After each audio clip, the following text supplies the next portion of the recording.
कोकण आहे साहित्य रत्नांची खाण. याच भूमी नदीलीत साने गुरुजी, विंदा, खांडेकर, जयवंत दळवीं सारखी अनेक रत्न. हाच वारसा चालवतायत नव्या पिढीचे, नव्या दमाचे साहित्यिक. अशाच साहित्यिकांसाठी कोकण सातनं आणलं हक्काचं व्यासपीठ. जागर कोकणच्या साहित्य रत्नांचा.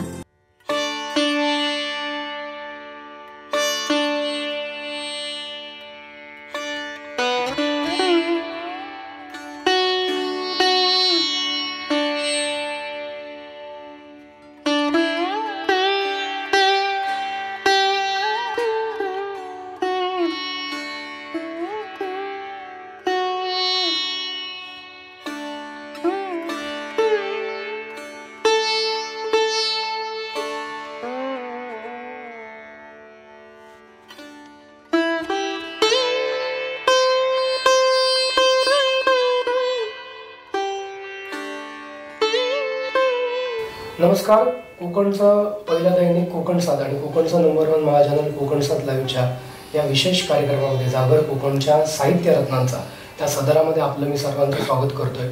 आणि या सदरामध्ये आजची मुलाखत घेण्यासाठी खास ज्येष्ठ साहित्यिक प्रवीण बांदेकर सर आपल्यासोबत सहभागी झालेले आहेत. सर, आपलंही खूप खूप स्वागत या मुलाखतीमध्ये करतो. नमस्कार. नमस्कार.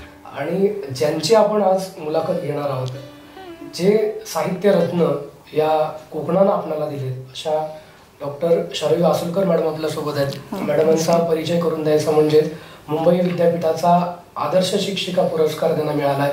त्याचबरोबर यशवंतराव चव्हाण विद्यापीठाचा पुरस्कार, महाराष्ट्र शासनाचा मराठी भाषा विभागाचा पुरस्कार त्यांना मिळाला आणि तब्बल 31 वर्ष मराठी विषयाचं अध्यापन त्यांच्या माध्यमातून होतंय आणि साहित्य क्षेत्रात खूप मोठं योगदान त्यांनी दिलेलं आहे.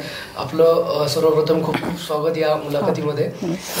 तसं मी म्हटलं की कोकणातले जे रत्न आहेत साहित्य क्षेत्रातले, त्यांच्या मुलाखती घेण्याचं काम गेले आम्ही 2-2.5 महिने करतोय आणि आज योगायोग असा आला की तुमची मुलाखत खुद्द बांदेकर सरांच्या सोबतीनं आम्हाला घेण्याचं भाग्य मिळालेलं आहे. तर सुरुवात इथनंच करतो की साहित्य क्षेत्राकडे तुम्ही कशा वळला? म्हणजे अगदी तुमचं काव्यसंग्रह असेल, समीक्षा लेखन असेल, ललित लेखन असेल, विविध प्रकारात तुम्ही लेखन करताय. मराठीच्या प्राध्यापिका म्हणून मुलांना शिक्षण सुद्धा देताय.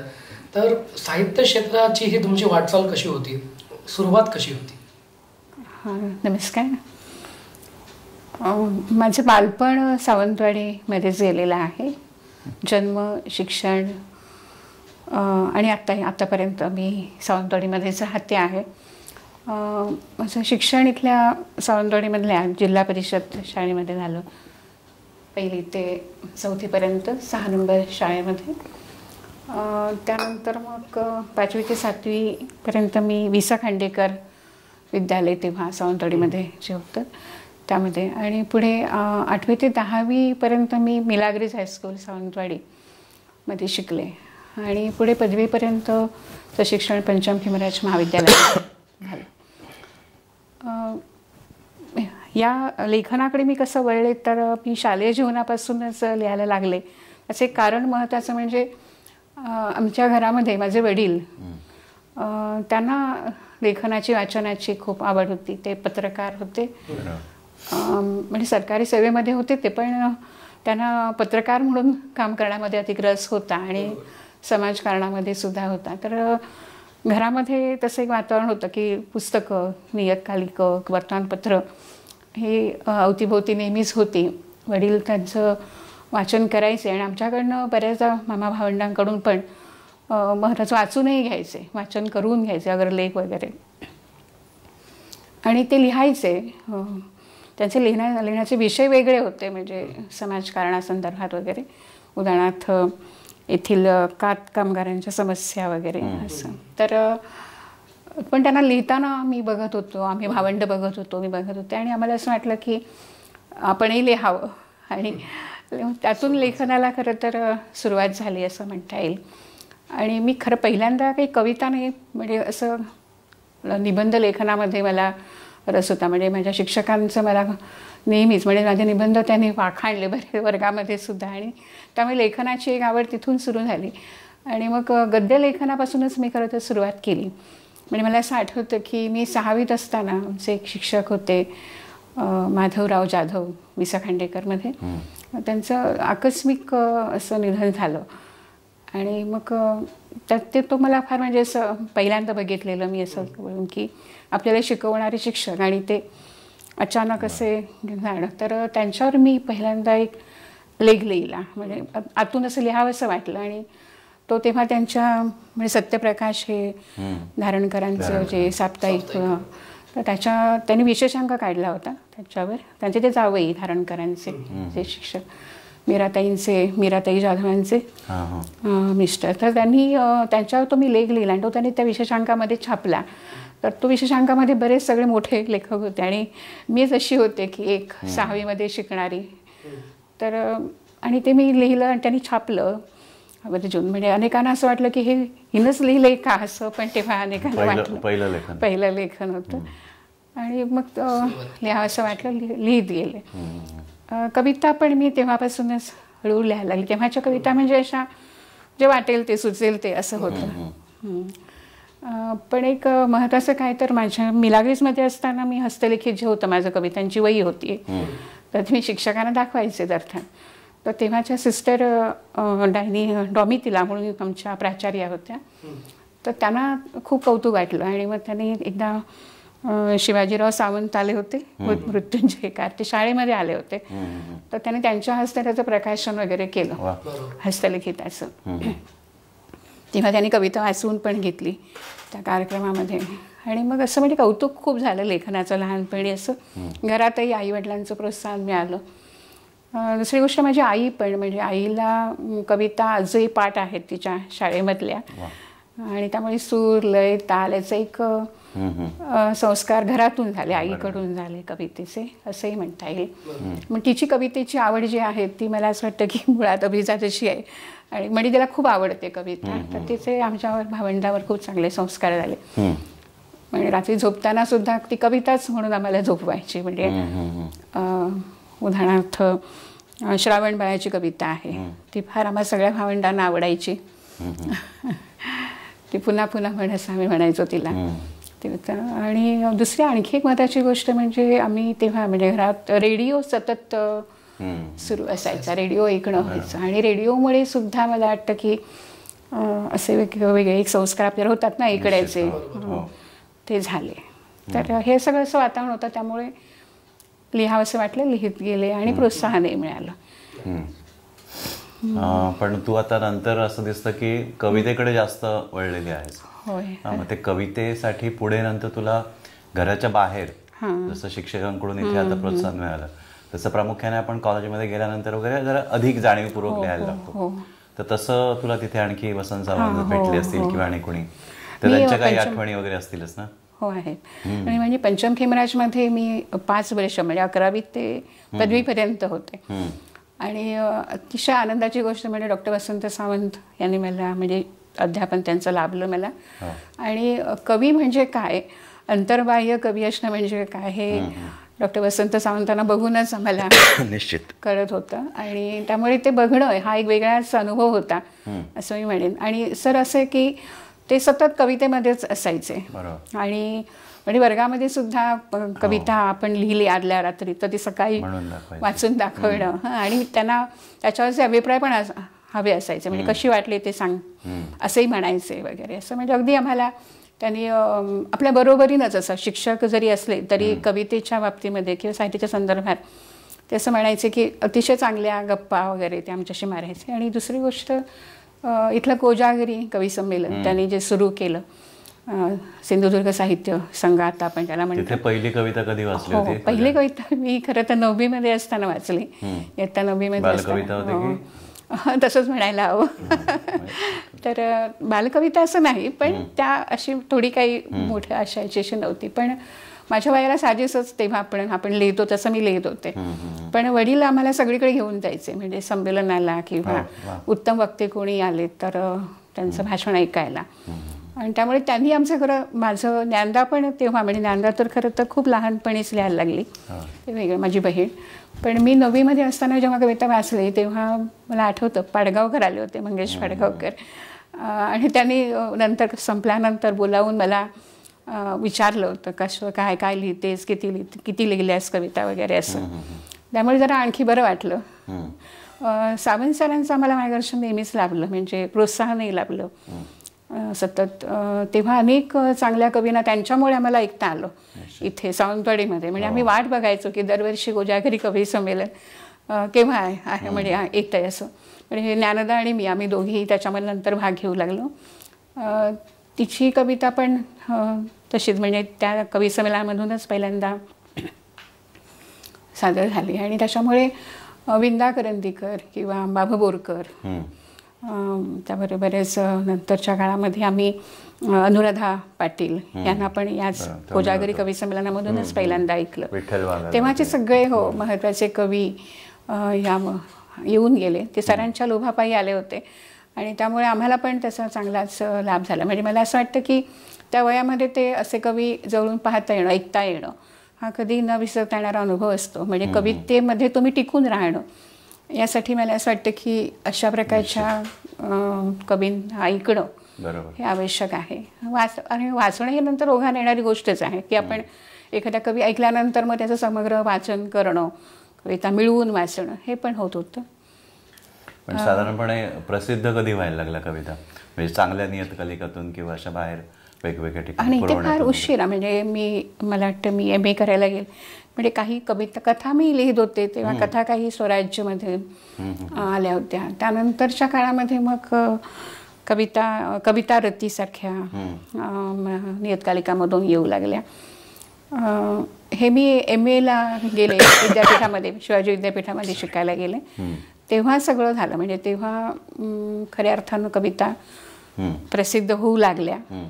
त्याच्या आधी येत होत्या पण त्या असं रविवारीच्या पुरवण्यामधून वगैरे. सकाळमध्ये माझ्या कविता पुष्कळ आल्यात. म्हणजे मी शिकत असताना, महाविद्यालयीन शिक्षण घेत असताना रविवारच्या सप्तरंगमध्ये आणि तेव्हा मुंबई सकाळमध्ये सुद्धा म्हणजे सकाळच्या ज्या आवृत्त्या असायच्या ना वेगवेगळ्या, तर सगळ्या आवृत्त्यामधून कवितांना त्यांनी फार चांगल्या तऱ्हेनं तेव्हा दिले होतं स्थान. आणि अशा म्हणजे नंतर मग नियतकालिकामधून हे खूप उशिरा दिवाळी अंकामधून हे जेव्हा मी म्हणजे पदव्युत्तर शिक्षण घेत होते तेव्हा मग येऊ लागल्या. पण सुरुवातीच्या ज्या तुझ्या कविता आहेत तर साधारणपणे त्याच्यामध्ये असं दिसतं की त्या थोडंसं गझल सारखा जो काही प्रकार आहे कवितेतला, तर त्याचं तुला जास्त आकर्षण वाटत होतं. किंवा नंतर सुद्धा तुझ्या कवितांमध्ये अगदी पूर्ण गझल नाही म्हणता येणार पण गझल सदृश अशा प्रकारच्या रचना दिसतात. म्हणजे काही वेळा तो स्त्रियांच्या ओव्यांचा वगैरे पण फॉर्म वापरलाय, पण तो सुद्धा गझलेच्या अंगाने वगैरे जाताना दिसतो. हे जाणीवपूर्वक होतं की काही असं आपसूक येत गेलं वगैरे? जाणीवपूर्वक असं नाही. तेव्हा कसं कविता म्हणजे जे आवडायची कविता ज्या ते लिहावंसं वाटायचं तेव्हा एक गझलचं मला वाटतं एक हे होतं, म्हणजे काळ होता तो जवळ म्हणजे सुरेश भटांचा प्रभाव होता. आणि गझलची कार्यशाळा, लेखनशाळा ते घ्यायचे आणि पत्र पाठवायचे सगळ्यांना. तसं त्यांनी मलाही पाठवलं होतं आणि पत्रव्यवहार होता त्यांचा, पण प्रत्यक्ष कधी भेट नाही झाली त्यांच्याशी. पण त्यांनी जो पहिला प्रातिनिधिक गझल संग्रह काढला तर त्याच्यामध्ये त्यांनी माझी गझल घेतली. ही कधीची गोष्ट आहे 87 मधली. होय, मला वाटतं तुम्ही दोघंच सिंधुदुर्गातून तू आणि मधुसूदन नानिवडेकर ही दोन नावं त्यावेळी होती त्याच्यामध्ये, बाकी उर्वरित सगळे इतर. आणि त्यांना खूप अपेक्षा होत्या की गझलमध्ये तुम्ही काही कराल असं म्हणून. आणि मला तेव्हा खूप म्हणजे मी अभ्यास केला गझलेचा, तंत्र वगैरे सगळं, पण ते मला नंतरच वाटत गेलं की असं तंत्रबद्ध लिहिणं हे थोडंसं कुठेतरी आपल्या ऐकूनच ह्याच्यावर मारत ठरते. मग मी ते हळूहळू दुसरीकडे म्हणजे आता आपण वाजवावून पाहत असतो आपल्याला काय नेमकं, तसं ते झालं. पण मी गझला काही लिहिलेल्या आहेत, म्हणजे माझ्या याच्यामध्ये पण आहेत, कविता संग्रहामध्ये पण काही गझला मी आहेत आलेल्या आहेत. पण ते काही काळ मी ते लेखन केलं. पुन्हा करेन किंवा नाही असं काही नाही, म्हणजे करू शकते, कदाचित मी करेनही असं म्हणता येईल. कारण आत्ता काल परवा नाही का गुलजारांना ज्ञानपीठ पुरस्कार मिळाला, याचा खूप आनंद आम्हाला सगळ्या भावंडांना झाला, कारण आम्ही ते सगळं वाचन त्यांचं केलेलं आहे. त्यामुळे अशा प्रकारामध्ये सगळ्या कविता प्रकारांचं एक मला असं वाटतं की कविताच मुळात आवडत असल्यामुळे गझलचंही मला थोडं मधल्या काळामध्ये मी ते अजमावून पाहिलं.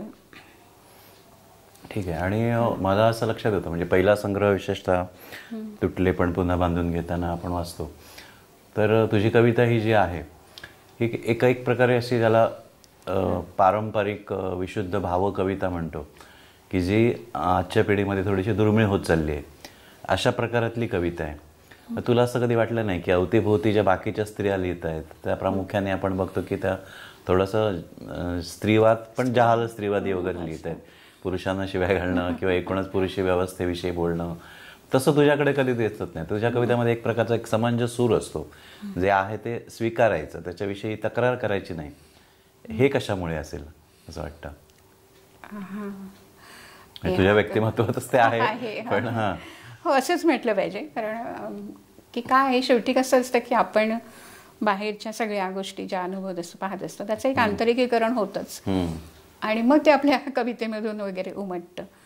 तर आणि तू म्हणते तसं स्त्रीवादाचे पण अनेक आहेत ना पैलू, की जहाल मवाळ वगैरे असं.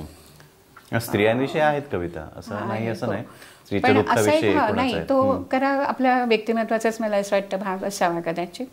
त्यामुळे ते येत नाही असं, म्हणजे आवाजी सूर असं नाहीये, तो मला असं वाटतही नाही असं आहे. ते आपोआपच जे व्यक्त होतं जसं तसं ते येतं आपसूकपणे. त्याच्यामुळे असं नाही काय. आणि दुसरी गोष्ट अशी की कोणताही प्रभाव जो आहे ना तो काही काळ आपल्यावर असतो, पण त्यातून बाहेर पडणं हे पण एक असतं, बाहेर पडावं लागतं. प्रभावावरून आलं, असे प्रभाव आहेत का तुझ्या कवितेवर कोणाचे, पूर्वसुरांचे, विशेषतः स्त्री कवितेमधल्या कोणाचे? असं प्रभाव नाही, पण आता आपण आवडणारी कविता अशी आपली असते, त्याच्यामध्ये इंदिरा संत हे मागच्या पिढीतल्या कवयित्री, त्यांचा तर होतच, त्यांच्या सगळ्या म्हणजे कविता मला आवडायच्या अगदी सुरुवातीपासून आहे. आता जनाबाईंचं तू म्हणतो तसं त्याच्यामध्ये थोडा विद्रोही सूर आहे ना, डोईचा पदर आला खांद्यावरी, तो नसला तरी पण तसं नाही माझ्या कवितेमध्ये. बरोबर आहे, शेवटी आपल्या व्यक्तिमत्वाशी निगडीतच ते सगळं येतं हे आहे. आणि दुसरी गोष्ट एक सोशिकपणा, समंजसपणा, हे जरी आपण म्हटलं पारंपरिक रीतीनं स्त्रियांचं, तरी ते स्त्रियांच्या जगण्याचा एक भाग आहेच आहे असं मला वाटतं. ते एक आणि त्याच्यामध्ये काही वाईट आहे असं मला वाटत नाही. उलट असं आहे की आपण एका वेगळ्या अंगानं ही मांडणी जर केली तर ती अधिक प्रभावी सुद्धा होऊ शकते. आणि त्याच्यामुळे तुझी कविता वेगळी ठरते इतरांच्या. म्हणजे आज जी काही स्त्रियांची एकूण कविता लिहिली जाते ती कविता आणि तुझी कविता हे जर आपण तुलना केली तर तुझी कविता या गोष्टीमुळेच वेगळी ठरते असं माझं एक निरीक्षण आहे. अर्थात तुला इथे मान्य होण्यासारखं आहेच निश्चितपणे. पण मला असं एक आणखी म्हणायचं आहे, म्हणजे त्याच्यातूनच असं विचारायचं वाटतं की हे जरी सगळं असलं आणि कविता किती आत्मनिष्ठ असं आपण हे म्हणत असलो तरी आपल्या आजूबाजूला जे काही घडतंय त्याचं पण प्रतिबिंब कवीच्या मनावर पडत असतंच ना. म्हणजे आता उदाहरणार्थ मला अनुराधा पाटील त्यांची कविता सुद्धा थोडीशी म्हणजे तुझी कविता ही त्यांच्याशी नातं सुद्धा सांगते असं वाटते कधी कधी. पण त्यांची आत्ता अलीकडची जी कविता आहे त्याच्यामध्ये असं दिसतं की ती कविता सुद्धा थोडीशी समाजाभिमुख होते किंवा थोडंसं आतून बाहेर डोकवण्याचा प्रयत्न करते. तसं तुझ्या बाबतीत होण्याची शक्यता आहे का किंवा झालंय का असं? आता अलीकडच्या माझ्या कविता मला असं वाटते की हळूहळू अशी प्रक्रिया आपण आपल्याबरोबर वाढत जाते कविता, तशी ती होते असं मला वाटतं. आता ते तुम्ही ठरवायचं सगळ्यांनी वाचल्यानंतर, पण अलीकडच्या कवितेमध्ये असं झालेलं आहे होते. जसं अनुराधाताईंनी म्हटले की उदाहरणार्थ त्यांनी असं कोरोना नंतरच्या किंवा त्या काळामधल्या त्यांच्या कविता ज्या आहेत त्या वेगळ्या आहेत असं त्यांनी म्हटलं. तर एक असं अंतर्मुख बहिणी बहिर्मुख होण्याचा पण एक काळ असतो, तसं ते होईल असं मला वाटतं. अर्थात शेवटी काय की मी मगाशी जे म्हटलं ना की आपलं बाहेर समाजामध्ये घडणाऱ्या गोष्टी ते आपण आंतरिकीकरण होतच असतं, ते आपल्या पद्धतीनं प्रगट होत असतं. तुझ्याविषयी एक अशी तक्रार आहे तुझ्या वाचकांची की तू फार कमी लिहितेस. कारण एकीकडे कवी इतके भराभर पुढे येतायत लिहितायत वगैरे, त्याच्यामुळे काय होतं की थोडंसं आपण दुर्लक्षीला जाण्याची शक्यता असते. तू जात नाहीयेस हे खरं आहे, कारण तुझी कविता ही अस्सल कविता आहे, त्याच्यामुळे काही फरक पडणार नाहीये. तरी पण वाचकांना एक हे असतं ना की आता बाबा हा संग्रह येऊन सुद्धा 10 वर्ष होऊन गेली असतील, मग त्याच्यानंतर हिचं काही आलं नाहीये किंवा कविता सुद्धा तुझ्या फार कमी दिवाळी अंकातून वगैरे वाचायला मिळतात. लिहितेस आणि प्रसिद्ध करत नाहीयेस की मुळातच कमी लिहितेस किंवा त्याच्या पाठीमागे काय बाबा कारण असतील वगैरे? तसं मी कमी लिहिते खरं आहे, पण कविता मात्र लिहित असते मी. म्हणजे लिहिणं हे सातत्यानं सुरू आहे, पण प्रसिद्ध नाही. आता दुसरा कविता संग्रह कदाचित येईल लवकर तसं. म्हणजे जुळवाजुळव सुरू आहे त्याची. म्हणजे हे सगळं माझी बहीण ज्ञानदा माझ्यासाठी करत असते. म्हणजे हा कविता संग्रह सुद्धा तिच्यामुळे माझ्या हंडांच्या अगदी आग्रहामुळे तो निघाला. त्यामुळे मी लिहिते पण प्रसिद्ध आता उदाहरणार्थ आत्ता प्रसिद्ध करण्यासारख्या जागा कोणत्या, तर उदाहरणार्थ अनेक प्रसार म्हणजे आत्ता जास्त आहेत प्रसारमाध्यम, पण मला असं वाटतं की तिथे जाणं माझ्यानं होत नाही असं वाटतं. आपला स्वभाव असेल त्याला कारणीभूत. त्यामुळे मी लिहिते. आता उदाहरणार्थ मी मग वैनतेसाठी कविता दिलीच ना शेवटी, तर असं मी जिथे मला वाटतं तिथे मी देते कविता, पण लिहित नाही असं नाही. कविता ही मला खरं तर म्हणजे मला असं वाटतं तो श्वासच आहे, आपण लिहित राहणं. आणि मगाशी तू म्हणालीस की तू अगदी सुरुवातीला कथापासून सुरुवात केली होती तुझ्या लेखनाची. मध्यंतरी मी तुझे काही लेख, ललित लेख महाराष्ट्र टाइम्समध्ये वाचले होते, अन्यत्र सुद्धा काही आलेले असतील. मग गद्य लेखनाविषयी आत्ता तेवढी तीव्रता वाटत नाही का, किंवा त्याची गरज वाटत नाही का, की लिहावं असं वाटतंय पण वेळ होत नाही किंवा अन्य काही कारणामुळे राहून जाते? संधी मिळाली तर लिहायला आवडेल का? हो हो नक्कीच लिहायला आवडेल. पण आणि लिहायचं आहे पुष्कळ. म्हणजे ललित लेखन जे आहे ते मला आवडतं लिहायला. बरेच जण असं म्हणतात की कविता म्हणजे गद्य लेखनही थोडं कवितेच्या रंगानं जातं असंही अनेक जण म्हणतात. तर थोडं मला असं वाटतं की ते टाळून लिहिण्याचा मला थोडा प्रयत्न करायचा म्हणून मी थांबले. पण लिहायचं पुष्कळ आहे, म्हणजे ललित लेखन करायचं आहे. आणि शेवटी त्या आपल्या आता हे सगळे आपला आजवरचा प्रवास किंवा आठवणी आपल्या ज्या आहेत त्या असतातच, आणि त्या लिहिणं आणि लिहून पाहणं हे आहे. बरीच वर्ष आता तू शिक्षण क्षेत्रामध्ये आहेस. मराठीसारखा एक महत्त्वाचा विषय, महाराष्ट्राच्या सांस्कृतिक संदर्भात जर विचार केला तर मराठी साहित्य, भाषा याच्याशी तू संबंधित शिकवतेस. या क्षेत्रातले जे काही अनुभव आहेत, म्हणजे सुरुवातीपासून आतापर्यंत अनेक स्थित्यंतर तू बघितलीस. विशेषतः आता विद्यार्थ्यांची मानसिकता बदलते, भाषेविषयीची अनास्था वाढत चाललेली आहे. आपली जी काही शैक्षणिक धोरणं आहेत त्याचा सुद्धा फटका आपल्याला विशेषतः भाषा शिक्षकांना बसतोय. तर याच्याविषयी म्हणजे नेमकं काय सांगशील, तुझे काय अनुभव वगैरे? अगदी विस्ताराने बोललीस तरी चालेल. काय की मी ठरवूनच या म्हणजे क्षेत्रामध्ये आले, अध्यापन क्षेत्रामध्ये आधीपासूनच ठरवलेलं होतं. म्हणजे मी जे MA करायला गेले विश्वाजी विद्यापीठामध्ये, आणि तेव्हा मग तिथे मला डॉक्टर गोमा पवार आपले समीक्षक ते विभाग प्रमुख होते. त्यांचं मला खूप चांगलं असं मार्गदर्शन मिळालं. म्हणजे विद्यापीठातलं वातावरण जे होतं तेव्हाचं ना ते फार म्हणजे आताही आहेच ते विद्यापीठात, म्हणजे शिवाजी विद्यापीठामध्ये फार आपलेपणाचं असं होत आहे. आणि त्याचाही संस्कार झाला. आणि सरांचे जे मित्र होते ते ख्यातनाम सगळे समीक्षक लेखक होते.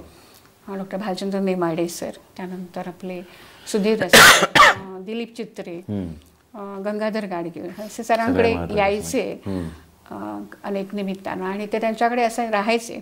आणि जेव्हा सरांचं आम्हाला असं म्हणायचं तुम्हाला बोलायचं आहे त्यांच्याशी तर या आमच्या घरी या बोला असं. म्हणजे नेमाडे सरांशी मी पहिल्यांदा पवार सरांच्या घरी त्यांची भेट झाली. तर हे सगळे शिक्षकही होते उत्तम, म्हणजे पवार सर असतील किंवा आम्हाला शिकवणारे प्रभाकर पाटील होते, उत्तम लेखकही होते, नाटककार. आणि जसे रमेश धावरे म्हणून दलित साहित्याचे उत्तम अभ्यासक होते ते, किंवा डॉक्टर ल रा नसीराबादकर, संत साहित्याचा इतका उत्तम अभ्यास त्यांचा होता. तर ह्यांचा मला शिक्षण जे म्हणजे अध्यापन लाभलं त्याचा खूप मोठा चांगला संस्कार माझ्यावर झाला. आणि म्हणजे मी आधी ठरवलं होतं शिक्षक व्हायचं, पण त्याच्यामुळे अधिक मला असं वाटलं की आपण व्हायलाच हवं, म्हणजे शिक्षक याच पेशामध्ये आपण यायचं. आणि मग असं त्यानिमित्तानं मग ते सगळं जे पुढचं जे आहे म्हणजे त्याला मग नेट सेट देणं पास होणं, नेट पास झाले. आणि मग इथे संत राऊळ महाराज महाविद्यालयामध्ये मी 1991 मध्ये झाले. तेव्हाचा काळ आणि आताचा काळाच्यामध्ये बरेच अंतर आहे, 3 दशकं उलटून गेलेली आहेत. खरं तेव्हा असं होतं की म्हणजे भाषा साहित्य याचं अध्यापन करण्याचा जो आनंद होता ना तो मला घेता आला. म्हणजे चांगलं वर्ग म्हणजे विद्यार्थी पण मला फार चांगले मिळाले या क्षेत्रामध्ये. म्हणजे माझे काही विद्यार्थी मुंबई विद्यापीठामध्ये मराठी विषयामध्ये सुवर्ण पदक मिळवलं, एकीनं रौप्य पदक मिळवलं. त्यानंतर काही विद्यार्थी माझे वेगवेगळ्या क्षेत्रामध्ये पण आहेत. आता उदाहरणार्थ संदीप परब सारखे समिता आश्रम चालवणारा विद्यार्थी, या क्षेत्रामध्ये त्यानं जे काम केले ते खरं तर त्याला शोधच नाही आहेत, पण असे बरेच चांगले विद्यार्थी या काळामध्ये मला मिळाले. आणि दुसरं म्हणजे अनेक उपक्रम आम्ही राबवले भाषा साहित्याच्या अंगानं महाविद्यालयामध्ये. म्हणजे काही विद्यार्थ्यांनी इथल्या सांस्कृतिक अंगानं पण काही प्रकल्प वगैरे केले. म्हणजे म्हणींचा सामाजिक संदर्भ, इथल्या मालवणी म्हणींचा, तो आमचा एक प्रकल्प राज्यस्तरापर्यंत गेला होता. म्हणजे विद्यार्थ्यांनी स्वतः संशोधन करून वगैरे असं. तर माझे या क्षेत्रातले अनुभव असे की चांगले आहेत. पण आत्ता तू म्हणतोस असं की आत्ताच्या काळामध्ये थोडं बदल झालेला आहे. म्हणजे लेखन वाचन विद्यार्थ्यांचं फार मंदावलेलं दिसतं. त्याला चालना देणं हेच आत्ता असं आहे की आमच्यासमोरचं एक मोठं आव्हान आहे. आपण काय करता येईल त्याच्यासाठी असं, म्हणजे काही काही आम्ही त्यासाठी पण आता काही घेतो, खास आता लेखन वाचनाचे उपक्रम घेतो. उदाहरणार्थ आता मी एक असं घेतलं की पत्रलेखन. म्हणजे आता पत्रलेखन कोणी करत नाही, पण ते एक चांगलं म्हणजे व्यक्त होण्याचं असं एक माध्यम होतं. तर घेतलं तर त्याला फार चांगला प्रतिसाद विद्यार्थ्यांचा मिळाला. म्हणजे फक्त आमच्या कला शाखेतच नाही तर आमच्याकडे अनेक शाखा ज्या आहेत महाविद्यालयामध्ये, तर त्यातून विद्यार्थी सहभागी झाले. आणि प्रिय आई असा विषय मी दिला होता, तर विद्यार्थ्यांनी इतकं छान लिहिलं, वेगवेगळ्या प्रकारे ते लिहिलं. आणि मला असं वाटतं की हे अजूनही कुठेतरी एक आशा आहे. म्हणजे अशा प्रकारे विद्यार्थी आणि त्यांना जर आपण म्हणजे आता आमच्याकडे दर आठवड्याला एक आम्ही उपक्रम घेतो की लेखन कौशल्याचा. तर त्याला सगळे विद्यार्थी येतात, सगळ्या शाखामधले ज्यांना आवड आहे ते. आणि मग तिथून लेखन वाचन उत्तम प्रकारे अभिवाचनापर्यंत सगळं आम्ही करत असतो. पण आता अलीकडे असं झालं की थोडं ते नेटानं करावं लागतं, त्यासाठी त्यांच्या मागे लागावं लागतं, पण करतात. आमची एक विद्यार्थिनी आत्ता म्हणजे एवढ्या वर्षामध्ये माझी एक विद्यार्थिनी पहिल्यांदा विद्यापीठीय शिक्षण घ्यायला बाहेर गेली. म्हणजे हे एक सांगायला हवं की जरी आपण म्हणतो कोकणामध्ये गुणवत्ता आहे किंवा, पण शिक्षणासाठी बाहेर जाण्याचं प्रमाण जे आहे ना ते या म्हणजे कला शाखेकडे फार कमी आहे.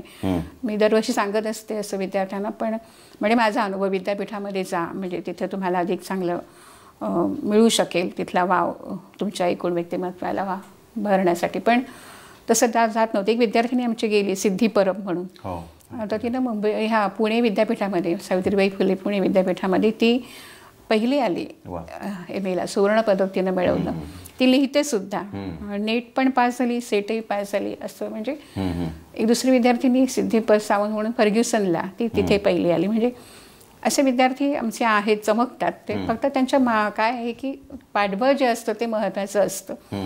असं जसं मला माझ्या आईवडिलांनी तेव्हा पाठवलं. म्हणजे ही खरं तर 87-88 मधली गोष्ट आहे. तेव्हा कोणी मुली मला असं वाटत नाही की बाहेर सगळ्या बहिस्त करत होत्या, म्हणजे बाहेरूनच करणं. तर हे बाहेर जाणं, विद्यापीठामध्ये जाणं हे महत्त्वाचं आहे असं मला वाटतं. ते बदलतीची आव्हानं आहेत, त्याच्यामध्ये भाषा विषयाला महत्त्व नाही असं. पण दुसरीकडे असंही आहे की प्रादेशिक भाषांना महत्त्व आहे असंही म्हटलं जाते. नवीन शैक्षणिक धोरणाचा काय परिणाम होईल असं वाटतं का एकूणच मराठीवर, विशेषतः मराठी भाषेवर? चांगला होऊ शकेल असं मला वाटतं. तर तशा तऱ्हेनं सगळ्यांनीच प्रयत्न करायला हवेत. म्हणजे असं झालं की आत्ता या स्तरावर म्हणजे विद्यापीठ किंवा महाविद्यालयीन स्तरावर आपण उगाचच एक असं बाऊ करतोय की झालं आतापर्यंत की भाषा विषयातून पुढे काय भवितव्य. पण खरं तर आत्ता मला असं वाटतं की फार मोठी संधी आहे अनेक क्षेत्रामध्ये आहे, व्यवसायभिमुख आहे. शकेल चांगले अनुवादक किंवा इतर संवाद लेखक पत्रकार होऊ शकतात. आता पुन्हा एकदा जरा तुझा PhDचा हे आहे म्हणजे अभ्यासाचा भाग आहे ना तो, तुझ्या विषयामध्ये PhD केलेली आहेस. म्हणजे मला वाटतं रंगनाथ पठार यांच्या समग्र साहित्यावर. तर त्याच्याविषयी थोडंसं सांगशील ते बरोबर? हा विषय कसा निवडलास किंवा एकूणच त्याच्यासाठी काय काय मेहनत करावी लागली किंवा एकूण काय असं? संशोधनाचा विषय म्हणजे होतं मी आधीपासूनच. म्हणजे जेव्हा मी MA झाले आणि नंतर मी नेट पास झाले तेव्हा मला JRF मिळाली होती, म्हणजे ज्युनियर रिसर्च फेलोशिप मिळाली होती. तर एकतर तुम्ही नोकरी स्वीकारा किंवा मग संशोधनासाठी रुजू व्हा विद्यापीठामध्ये फेलो म्हणून, असं ते पर्याय होता. शेवटी मला नोकरीची आवश्यकता म्हणून मी तो निवडला. पण तेव्हापासून संशोधनाचं होतं म्हणजे करायचं आहे हे.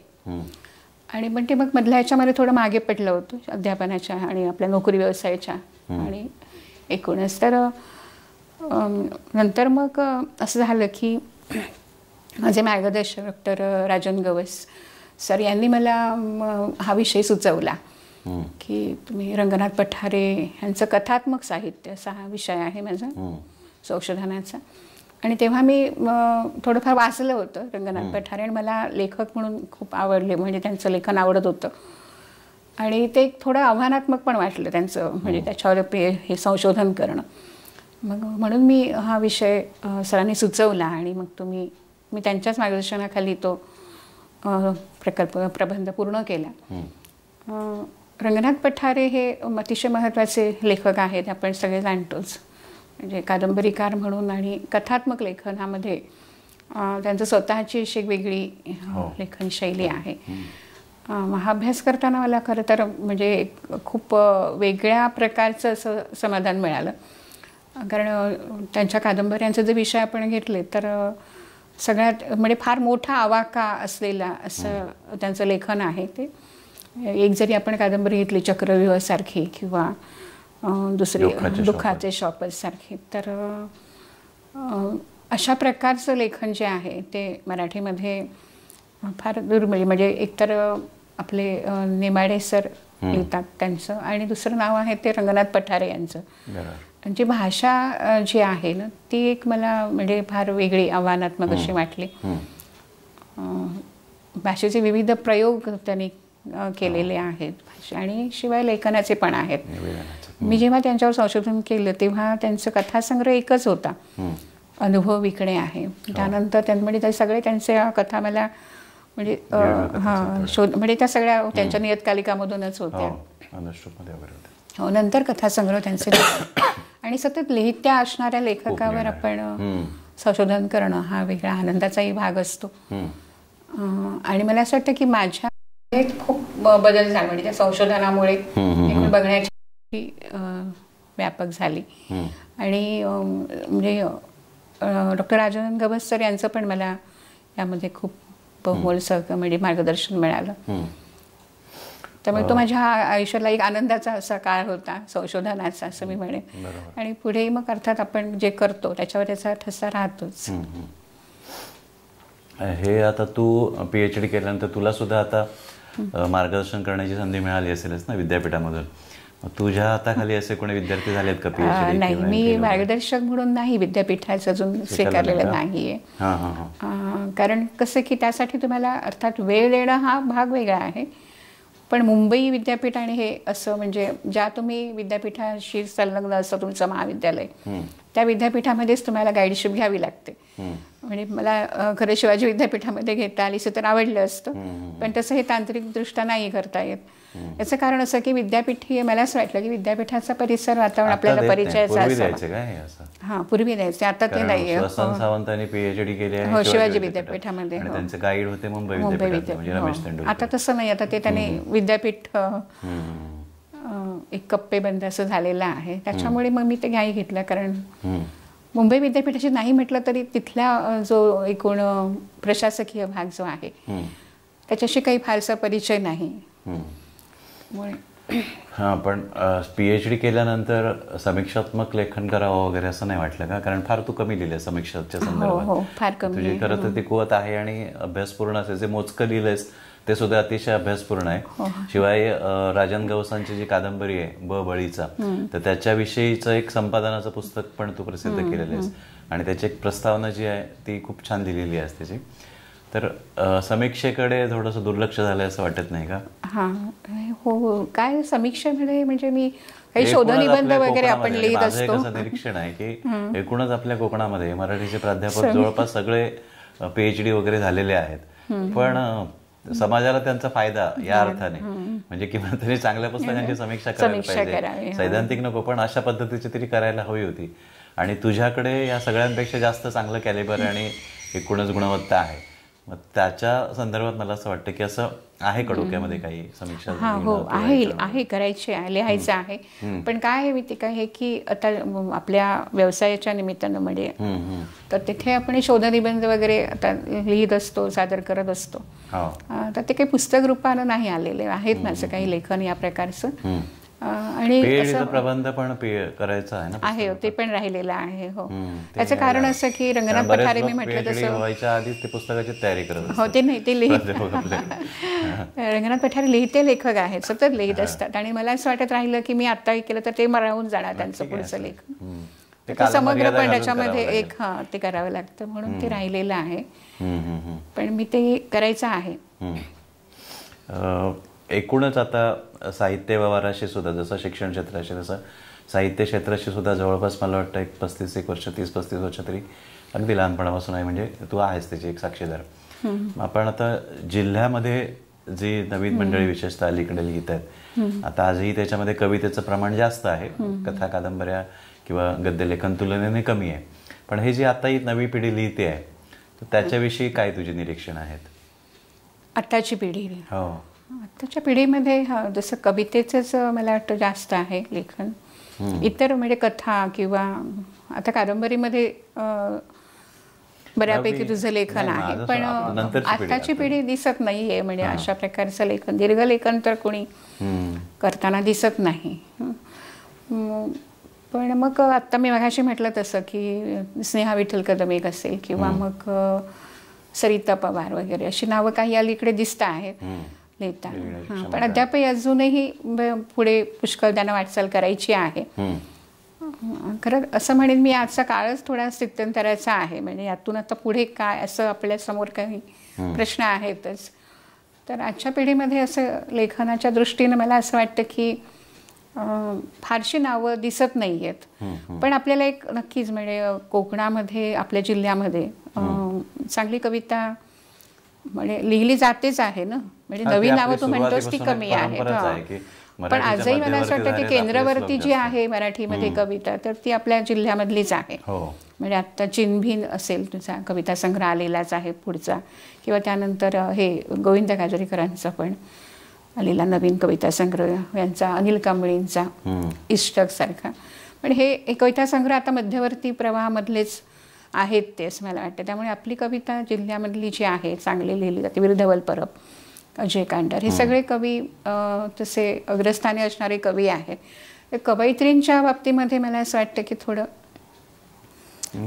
आत्ता लिहायला लागलेत, काही चांगलं लेखन होत आहे. तर मागच्या पिढीमधले आहेतच, म्हणजे उषा परब असतील किंवा मग इतर लेखन करणाऱ्या वैशाली पंडित एक होत्या, दुसऱ्या त्या ह्या आहेत त्या लिहित, म्हणजे कविता सोडून म्हणते मी, वृंदा कांबळे आहेत. शिवाय त्या ह्या पण आपल्या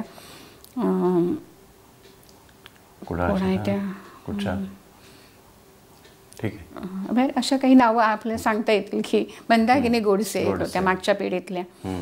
तर त्यांचं लेखन हे चांगलं आहेच, म्हणजे आपल्या जिल्ह्यामध्ये तशी परंपरा आहे आणि चांगलं लेखन सुरूही आहे.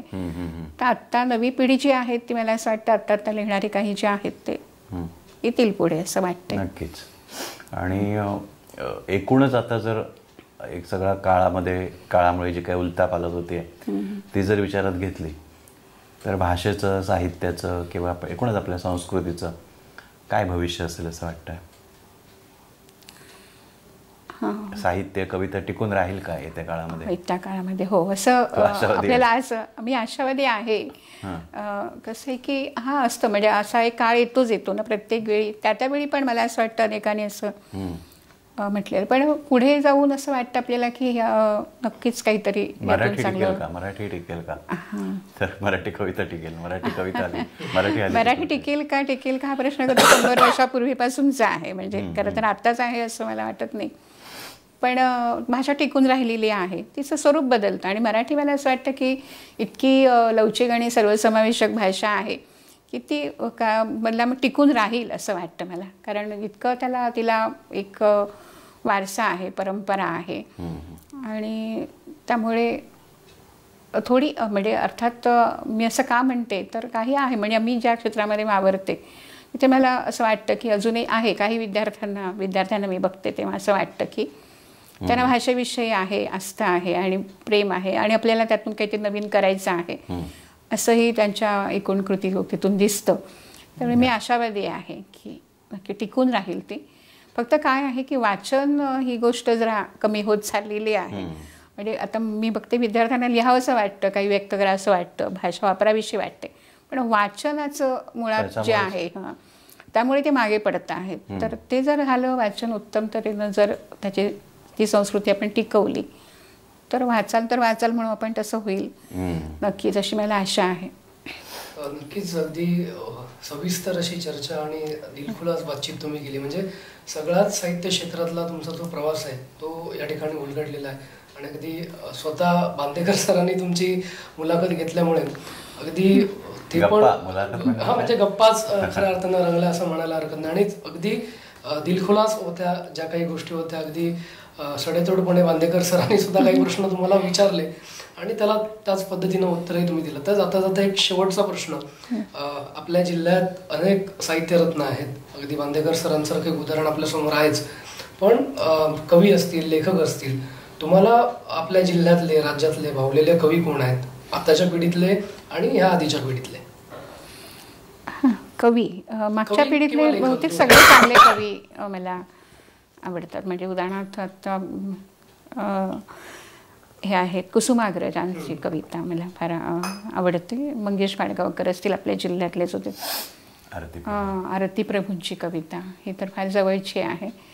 हे मागच्या पिढीतले सगळेच कवी जवळपास मर्ढेकरांपासून सगळे कवी आवडतात. म्हणजे असं काही नाही, कारण चांगली कविता ही गोष्ट महत्त्वाची वाटते मला, त्यामुळे कुठेही चांगली कविता असेल ती मला आवडते. आजच्या पिढीतले आपल्या जिल्ह्यातले सगळे कवी चांगले लिहिणारे जे आहेत त्यांची कविता मला आवडते. मग ती प्रवीण बांदेकरांची असू दे किंवा विरुधवल परब, अनिल धाकू कांबळे, हे वेगळे सगळे कवी जे आहेत ते एकाच वेळी लिहिणारे जरी असले तरी त्यांचं प्रत्येकाची कविता वेगळी आहे आणि त्यामध्ये चांगली कविता आहे आजची, असं मला वाटतं, ती आवडते. आजच्या पिढीमध्ये मला असं वाटतं, आता हा थोडासा वेगळा भाग होईल, पण बालकवितेचा विचार जर केला तर मला असं वाटतं आपल्या जिल्ह्यामध्ये लिहिणारे होते, म्हणजे हरिहर आठलेकर होते मुलांसाठी लिहिणारे, नाशी परब लिहायचे, म्हणजे कोजागरी कवी संमेलनात ते सादर करायचे कविता, तर बालकविता सादर करायचे. म्हणजे हे पण एक मोठं, किंवा ते गुणगुण गाणी लिहिणारे फोंड्याचे वसंत आपटे, आता ती तो असं ज्ञानदा, माझी बहीण ज्ञानदा, ती लिहिते आहे. तर असंही मला वाटतं की तेही महत्त्वाचं आहे. म्हणजे बालसाहित्याचं लेखन, आता मी मगाशी म्हटलं की पुढे भवितव्य जे आहे तर अशा लेखनामुळे सुद्धा मुलं तिकडे वळतील असं मला वाटतं. तर तिची कविताही मला महत्त्वाची वाटते, म्हणजे तर बहीण म्हणून नव्हे पण एकूण बालसाहित्याच्या संदर्भात. कारण ती फक्त कारण निष्ठेनं बालसाहित्य लिहिणं ही गोष्ट फार वेगळी आहे. बाकी तुम्ही अन्य काही लेखन न करता मुलांसाठीच लिहिणं, तर तसं मला असं वाटतं की तिची कविता मला आवडते. एकूण बालकवी साहित्य जे आहे आपल्या मराठीतलं ते उत्तमच आहे, चांगलं लिहितात. म्हणजे प्रवीण बांदेकरांनी पण लिहिलेलं आहे. म्हणजे असं मला असं वाटतं की ते आवडतं. त्यामुळे आजचं जे लेखन आहे आपल्या आजच्या पिढीचं, ते त्यामध्ये ही काही नावं मला विषय वाटतात. नक्कीच आपले खूप खूप धन्यवाद. आपण बराच वेळ आम्हाला दिलात आणि अगदी 31 वर्ष तुम्ही अध्यापन करताय किंवा अगदी बालवयापासून म्हणजे शालेय जीवनापासूनच तुम्ही साहित्य क्षेत्रात आहात. तुमचे घरातच संस्कार तुमच्यावर लेखनाचे झालेले आहेत, अगदी वडिलांपासून, आईपासून, आणि अगदी तुमची भगिनी सुद्धा ह्याच क्षेत्रामध्ये आहे. म्हणजे हा प्रवास असाच तुमच्या पुढच्या पिढीपर्यंत जावा अशीच सदिच्छा या निमित्ताने व्यक्त करतो. आणि खास बांदेकर सरांचे सुद्धा आभार व्यक्त करतो, कारण आपण वेळात वेळ काढून या मुलाखतीमध्ये सहभागी झालात त्याबद्दल आपले दोघांचेही आभार. धन्यवाद. थँक्यू. कोकण आहे साहित्य रत्नांची खाण. याच भूमी नदीलीत साने गुरुजी, विंदा, खांडेकर, जयवंत, दळवींसारखी अनेक रत्न. हाच वारसा चालवतायत नव्या पिढीचे, नव्या दमाचे साहित्यिक. अशाच साहित्यिकांसाठी कोकण साथनं आणलं हक्काचं व्यासपीठ. जागर कोकणच्या साहित्य रत्नांचा.